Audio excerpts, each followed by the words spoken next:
Hello everyone, welcome to our new vlog. So जैसे ही हम उज्जैन पहुँचे, हमने होटल में चेक इन किया, नहाए धोए और हम निकल पड़े ओंकारेश्वर की यात्रा पर। क्योंकि हमने सोचा कि पहले ओंकारेश्वर, क्योंकि थोड़ा सा दूर है, 140 किलोमीटर्स है फ्रॉम उज्जैन, तो हमने सोचा पहले ओंकारेश्वर चलते हैं और फिर वहाँ से लौटकर महाकाल के दर्शन करेंगे। तो हमने वहाँ जाने के लिए कैब ली, क्योंकि हमारे साथ छोटे बच्चे भी थे, इसलिए हमने कैब की और हमें करीब 2,500 रुपये की कैब पड़ी। तो आपको 2,500 से 3,000 के बीच में आसानी से एक कैब मिल जाएगी। और अगर आपको जाना है तो आप बस भी ले सकते हैं, आपको उज्जैन से, इंदौर से, दोनों ही जगह से बस मिल जाएगी। और रास्ता बहुत ही खूबसूरत था, तो हमने रास्ता एंजॉय करते करते गए। और वैसे तो ओंकारेश्वर आप साल भर जा सकते हैं, पर वहाँ जाने का सबसे अच्छा समय अक्टूबर से मार्च है, क्योंकि गर्मी थोड़ी कम पड़ती है। हम अप्रैल के फर्स्ट वीक में गए थे, तो हाँ थोड़ी सी गर्मी थी, पर नज़ारा बहुत सुंदर था, तो हम उसी को एंजॉय करते करते चले गए। ओंकारेश्वर के बारे में ये एक मान्यता है कि यहाँ राजा मांधाता ने नर्मदा नदी के किनारे इसी पर्वत पर घोर तपस्या की थी, और भगवान जब उनसे प्रसन्न हुए तो उन्होंने उनको यहीं निवास करने का आग्रह किया था। उसके बाद से भगवान शंकर यहाँ ही निवास करने लगे।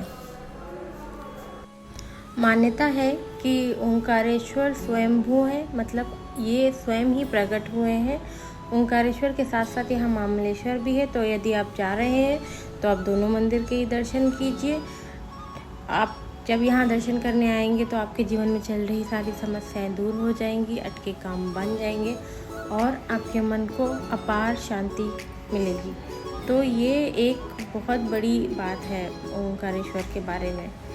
और बोला जाता है कि भगवान हर रात यहाँ मंदिर में आते हैं शयन के लिए। तो जब मंदिर की आरती हो जाती है तो यहाँ पे मंदिर की आरती के बाद पट बंद कर दिए जाते हैं चौसा बिछा के, और बोला जाता है कि भगवान शिव पार्वती जी के साथ यहाँ आते हैं और चौसा पासे खेलते हैं। क्योंकि जब अगले दिन पंडित लोग अपना दरवाज़ा खोलते हैं, पुजारी जी, और उसको देखते हैं तो पासे हमेशा उल्टे मिलते हैं। तो ये एक बहुत बड़ा रहस्य है और ये बहुत बड़ी मान्यता है कि भगवान रोज़ रात में यहाँ शयन करने के लिए आते हैं और यहीं चौसर पासा खेलते हैं माता पार्वती के साथ।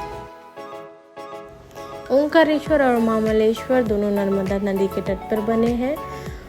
नर्मदा नदी यहाँ पे ओम के शेप में बहती है, और अगर आप जाएं तो अगर आपकी इच्छा है तो वहाँ जाके स्नान कीजिए। नर्मदा नदी के तट पर स्नान करने की अनुभूति अलग ही है। जैसे माँ गंगे के नदी में स्नान करके मिलता है अनुभव, वैसा ही आपको माँ नर्मदा के नदी में स्नान करके मिलेगा। हम गए, हमने वहाँ स्नान किया, वस्त्र बदले और जाके भक्तों की भीड़ में लग गए। हम संडे को गए थे तो थोड़ी सी भीड़ ज़्यादा थी, हमें करीब 4 घंटे लग गए। और अगर आप वैसे तो सैटरडे संडे मंडे 3 दिन थोड़ी भीड़ रहती है, या किसी शुभ अवसर पर थोड़ी भीड़ ज़्यादा रहती है, वरना आपको 1-2 घंटे में दर्शन मिल जाएगा। और अगर आप बच्चों के साथ जा रहे हैं तो अपना पानी और बच्चों के लिए कुछ खाने का सामान साथ रखें। वैसे तो वहाँ पे अच्छा पूजा का सामान मिलता है, जहाँ वहाँ पानी वगैरह सब मिलता रहता है, पर अपना 1-2 बोतल अपने पास कैरी करेंगे तो वो भी अच्छा रहेगा। भगवान के दर्शन के बाद हम सब चल पड़े नर्मदा नदी में बोटिंग करने, और वहाँ बोटिंग करना बहुत ही अच्छा लग रहा था, क्योंकि हमारे दर्शन के बाद थोड़ा शाम हो गया था और मौसम बहुत ही अच्छा हो गया था। नर्मदा नदी की धारा एकदम शांत भाव से बह रही थी। और वैसे तो हम थोड़ा ऐसे मौसम पर गए थे जहाँ बहुत भीड़ थी, तो हमें 150 रुपये चार्ज पड़ा पर पर्सन। पर अगर आप खाली समय पर, जैसे जिस दिन सैटरडे संडे मंडे ना हो या कोई शुभ दिन ना हो, ऐसे समय पर जा रहे हैं, तो आपको 100 से 150 रुपये के बीच में भी पर पर्सन चार्ज मिल जाता है। और हमने बोटिंग की, बच्चों ने खूब मज़े किए। वहाँ पे हम गोमुख भी देखना चाहते थे, जहाँ नर्मदा नदी निकलती है जहाँ से, लेकिन हम नहीं देख पाए क्योंकि पानी उस वक्त थोड़ा ज़्यादा था और गोमुख दिख नहीं रहा था। वरना अगर आप चाहें तो वहाँ पे जाके गोमुख भी देख सकते हैं। बहुत ही अच्छा अनुभव था हमारा बोटिंग का, बच्चे भी खूब खुश हुए। तो हम वहाँ से बोटिंग करके फिर घर चले आए। तो अगर आपको ये ब्लॉग पसंद आया हो तो प्लीज़ इसको लाइक, शेयर एंड सब्सक्राइब कीजिए, और कमेंट करके बताइए कि आपको हमारा ब्लॉग कैसा लगा।